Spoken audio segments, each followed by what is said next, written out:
დაუღალავ შრომას ყოველთვის თან ახლავს წარმატება.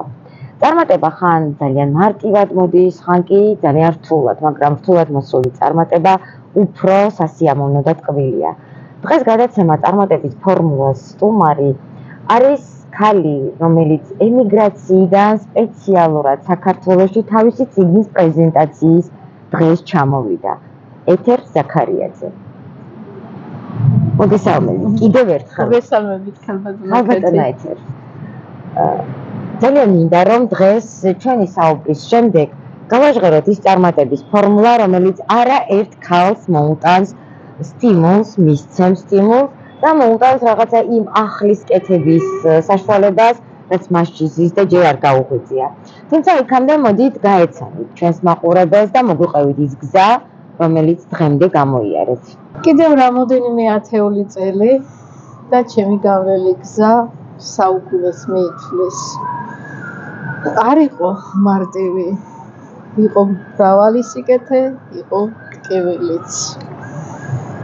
არ არის სიული ემიგრანტობა. დღეს მე ემიგრანტი ვარ. ამავე დროს ვარ რუსთაველი საზოგადოებისგან წარდგენილი ოფიციალური წარმომადგენელი ორ სახელმწიფოში, იტალიის სახელმწიფოსა და შვეიცარიის კონფედერაციაში.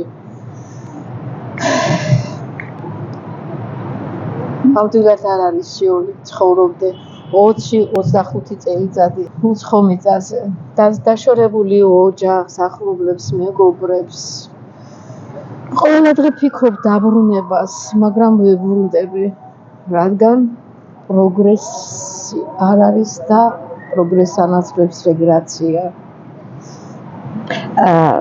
მოდით ახლა იმ გზაზე მომეყევით, რომელიც აი ხელოვნებაში, კულტურაში, მწერლობაში გამოიარეთ. ეს მოხდა შვეიცარიაში ვიყავი, როცა წერა დავიწყე. პირველი ლექსი მაინც იქ დავწერე. ანუ თქვენ განსხვავდებით იმ ადამიანებისგან, რომლებიც ყოველთვის გვეუბნებიან ხოლმე, რომ ლექსი დავწერე სულ პატარა ასაკში. რა თქმა უნდა. აი როცა მოგაწვება სევდა, როცა გული იბზარება და აი იმედიც რომ გესახება, მაშინ კიდევ კალამს ხელს და ვიწყებ წერას. ჩემი ლექსები იწყება, ლექსებზე უფრო წერლობაში ვარ უკვე გადასული, მაგრამ მაინც ყველა ლექსი იწყება შენ და მე. შენ არის ჩემი საუბარი, ჩემს საკუთარ სულთან, მე კი თავად მე ვარ. საერთოდ ჩემი შემოქმედება მოძრავი მისლია.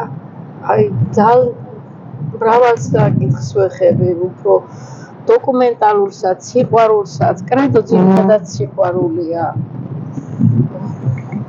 თქვენ წახნაგით 25 წელზე მეტი არისო ემიგრაციაში ვარ. 25 წელს ვასრულებ. აი როგორიათ დღეს თქვენ სამშობლოში ხართ, თბილისში ხართ, როგორია თქვენი თვალით დანახული საქართველო? როგორი დაგხვდათ? როგორ გითხრათ, მაგრამ გაუცხოებული ვარ უკვე. ასე მგონია რომ აი უცხო სახელმწიფოში ჩამოვედი, ძალიან რთულია ემიგრანტობა.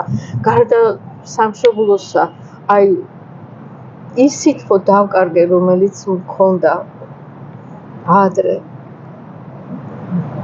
გასხვისდა ჩემი სულიც და გულიც. სამწუხარო რეალობა. სულ რამდენიმე დღის წინ იყო თქვენი წიგნის პრეზენტაცია და რომლის პრეზენტაციისთვისაც ჩამოხვედით თქვენ დღეს საქართველოში. როგორ ჩაიარა პრეზენტაცია? დიახ, 3 დღის იყო ჩემი დღის წინ იყო ჩემი წიგნის პრეზენტაცია არ დანებდე ბაკუნა. პრეზენტაციამ სევდიანად ჩაიარა. დარბაზი აცრემლებული იყო, მეც ვტიროდი. უყურებდი ბაკუნას მშობლებს, ძმას, მეუღლეს, ბავშვს, თვალებში ცრემლები ჰქონდათ ჩამდგარი, მაგრამ იმ ცრემლებში კმაყოფილების შუქიც შეიძლებოდა დამენახა. ბაკუნა იყო არაჩვეულებრივი ადამიანი, მისი სამყარო შექმნა, მან შექმნა მისთვის შემოქმედება, სიყვარულზე შეყვარებული ცხოვრობდა. მისი შემოქმედება არ მთავრდება, გრძელდება, რომელსაც გააგრძელებს მისი პატარა კატო. კატო დღეს 6 წლისაა, მას რომ ვკითხოთ, ვისი შვილი ხარ? მე ბაკუნას გოგო ვარ, რაც ნიშნავს მისი შემოქმედების გაგრძელებას. დედა ბაკურას გოგოს ზრდის მამის ხასიათებით, მამის თვისებებით და ეს ძალიან ბევრს ნიშნავს. კიდე რამდენი წიგნის ავტორი ხართ? ვარ 5 წიგნის ავტორი. ჩემი წიგნები წიგნის დაბადება ზარზე იმით ხდება საერთოდ და უნდა მოხდეს კიდეც. წიგნებს ხანდახან რომ მეუბნებიან, სად შეიძლება შევიძინო, სად შეიძლება ვიყიდო. ჩემი წიგნის არასოდეს 1000-ზე მეტი ტირაჟია უკვე გამოსული, არც ერთი არ გაყიდულა და არც გაიყიდება. შეძლებს დაგვარა ჩემი ფინანსებით 150 ტირაჟი ყოველთვის იბეჭდება, რომელიც მხოლოდ ჩემი მკითხველებისთვის ვიგდება. ჩუქნით. ჩუქნი, ყველას ჩუქნი, რამდენისთვის რომ ვერ მოვიდა ჯანმრთელობის მდგომარეობით დაძაბული სახლშიც გამეგზავნია. ახალი წიგნის დაბადება ეს არის ახალი სიცოცხლის არსი ჩემთვის. საკუთარი პირმშოსავით ვეფერები როგორც ახალ მშობელს.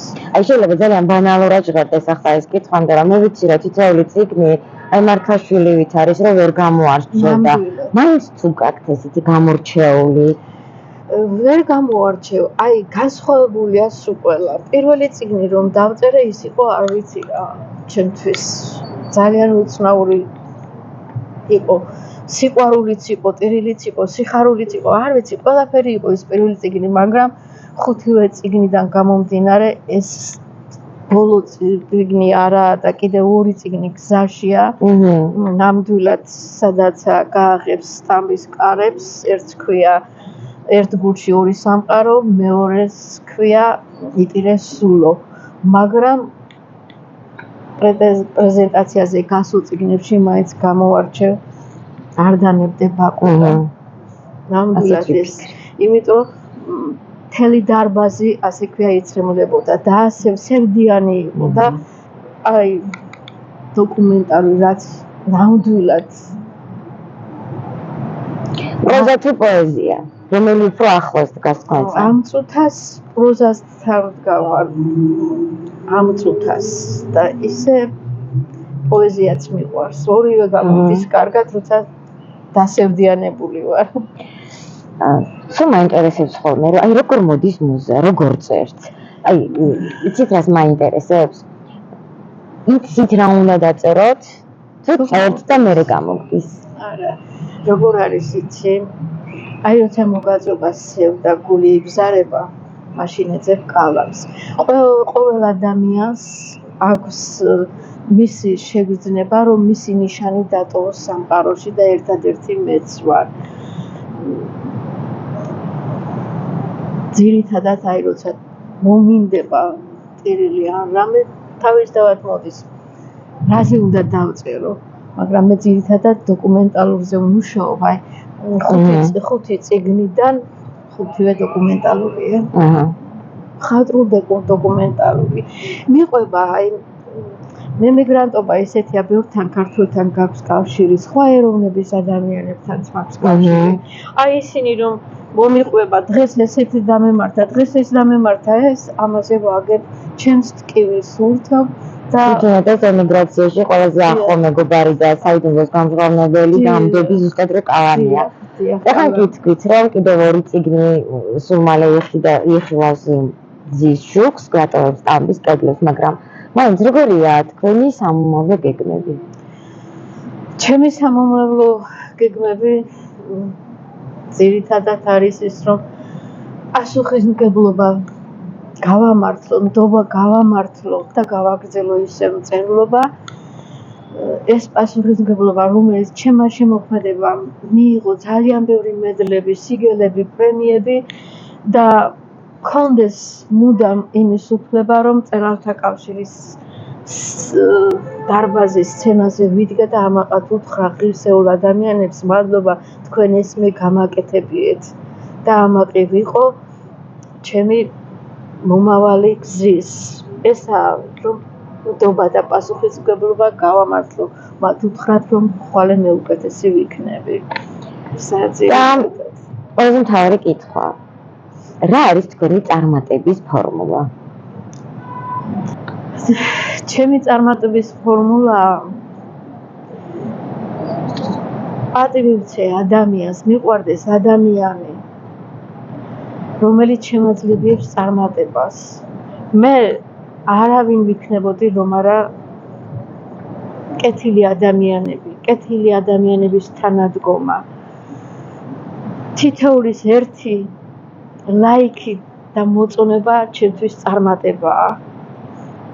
ალბათ ისიც, რომ არ უნდა დაანებდე რას რჩულესაც არ შეხვდები, ხო? ნამდვილად. ცხოვრება ეს არის ჩემი აზრით ამ სამყაროში სასჯელად მოვლენილი ვართ ყველა და როგორ გადაგავალთ ამ სასჯელს იმას აქვს მნიშვნელობა. ვცდილობ რომ ვიყო ყველასთვის მოსიყვარული ადამიანი, ყველა სიყვარულის დამფასებელი და არ შევწყვიტო ეს გზა. აი რა სიტყვით ახლა იმ ქალებს, რომლებიც ჩვენ გვიყურებენ, რომლებიც ხვდებიან, რომ შეუძლიათ რაღაც გააკეთონ, თუნდაც ლექსი დაწერონ, ნახატი შექმნან, ნაქარგი შექმნან, რას ურჩევთ მათ? ვეტყვი რომ არ გაჩერდნენ. პირველ შეცდომაზე, პირველ მარცხს არ დაჯერდნენ, გააგრძელონ გზა. ნამდვილად მიაღწევენ წარმატებას. შრომას მოსდევს, საქმეს მოსდევს წარმატება. ძალიან დიდი მადლობა, რომ ჩვენი განახლებული წარმატების ფორმულას პირველი სტუმარი იყავით. მჯერა რომ ფეხბედნიერი იქნება თქვენი სტუმრობა ჩვენთან. მე ძალიან ბევრ წარმატებას გისურვებთ და გისურვებთ, რომ ძალიან მალე დაბრუნებულიყავით ისეთ აყვავებულ საქართველოში, რომ თქვენ და სხვა ემიგრანტებს აქედან წასვლა აღარ უნდოდეთ.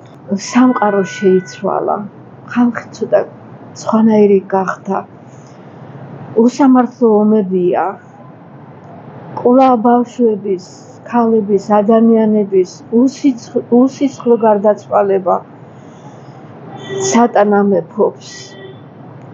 მინდა საქართველოს უსურვო, საქართველოს ცაზე ქართული დროშა არ დაშვებულიყოს.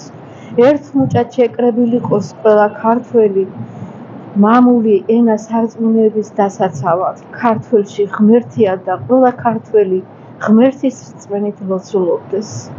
ჩვენი სტუმარი იყო ეთერ ზაქარიაძე. მადლობა რომ გიყურით.